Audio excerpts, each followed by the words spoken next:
you tell such great stories about songs, and obviously you've had different platforms for that. You have a book called Songs with Stories, which is a combo book CD. You also have a thing at Monroe Carroll Junior Children's Hospital at Vanderbilt where you do a version of that for the kids, or did do a version of that for the kids, called Songs with Stories for Kids. You talked about your acoustic stuff that you're doing now and telling stories. I would love to hear. Obviously, you're probably your biggest. I feel like your signature songs are "Your Love Amazes Me," which was your first number one, and then of course "Oh Holy Night," which just puts you on the path of the ultimate Christmas touring artist too, right? Like I feel like those were the two monumental songs for you. Tell us the story about how you and "Your Love Amazes Me" kind of got coupled up. They say you have to marry the song with the right artist, and this was clearly the right marriage. Tell us how that came to be. It was on a disc. My a guy became a dear friend, Chuck Jones, wrote that song along with his friend Amanda Hunt Taylor. Mm-hmm. And I had met Chuck and through a publishing company in Nashville, and I had a reel of Chuck's songs. I can't remember what song I heard of his that he wrote that I love so much, and then so they got me a whole CD of all these demos of Chuck's, and we would ride home from Nashville in the car and go back home to Pocatello, Georgia, and on the way we listened to CDs of all these songwriters, and we save certain ones that we loved, and um, got listening to Chuck's music, and oh my gosh, there's all these great songs, and I ran across "Your Love Amazes Me," of course, and on that CD, and I was like, oh my God, what a song! And I called my contact there at Capitol, and I said, "This song, Your Love Amazes Me, please put that one on hold for me." And he called me back the next day, and he said, "Well, Tanya Tucker's already got it on hold. Mm, She's putting it on her upcoming album, and she was on Capitol as well as me, right, so right. we had a pretty straight line there." And she turned her record in about 3 weeks later, and it wasn't on there.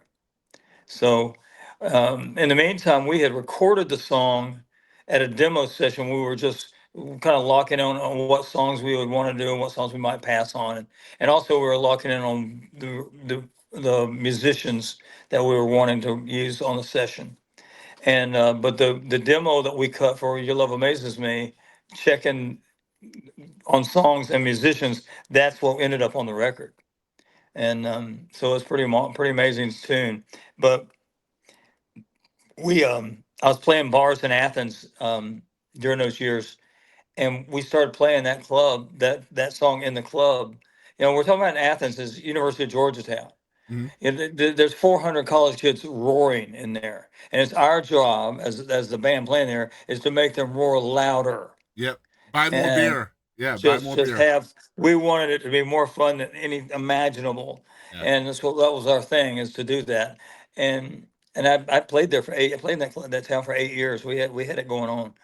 And but it got to the point where people would say, "Hey, play that Amazes song," all these college kids, Yeah. and we play it, and it was hush. Yeah. I mean, Wow. it was crazy. We knew we were onto something really cool with that song, and we released it. It wasn't my first; it was the third release off that album. The first release was a song called "She's Got a Mind of Her Own," Mhm. which I wrote with Chuck Jones, who wrote "Your Love Amazes Me," and then "Kiss Me in the Car," a song I wrote with Chris Waters, and then "Your Love Amazes Me" was the third release. And first song got into the top 40, second song got in the top 15, but there was no real fire going on at that time. And I kind of heard years later during the grapevine, if "Your Love Amazes Me" hadn't really hit well, they're probably going to cut me loose. Mm. But it came out, and I was real sick when it came out. We didn't know what was going on, but something was up. And but like I said, on May 10th of '94, it topped the charts, and or at Wow. least the R&R chart, and I think Billboard was a week or so later.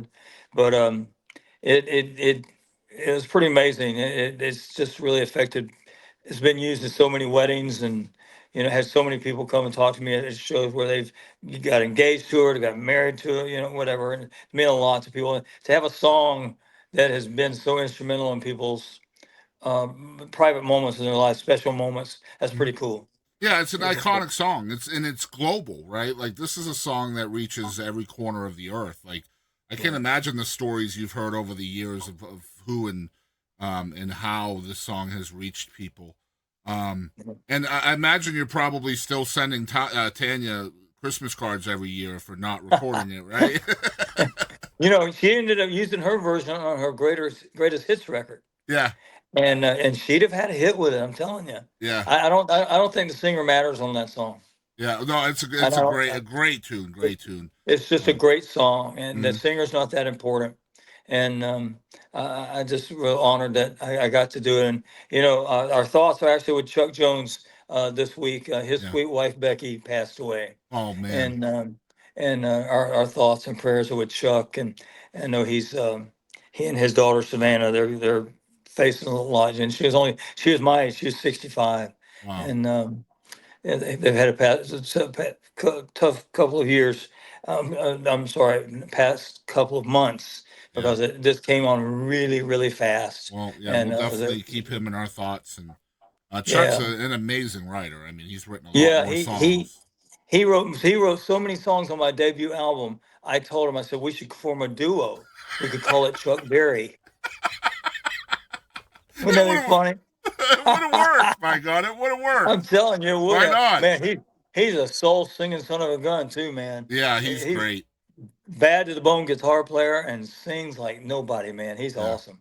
man. Speaking of people that just passed, somebody that you've had some connection with, Troy Seals, also just passed away.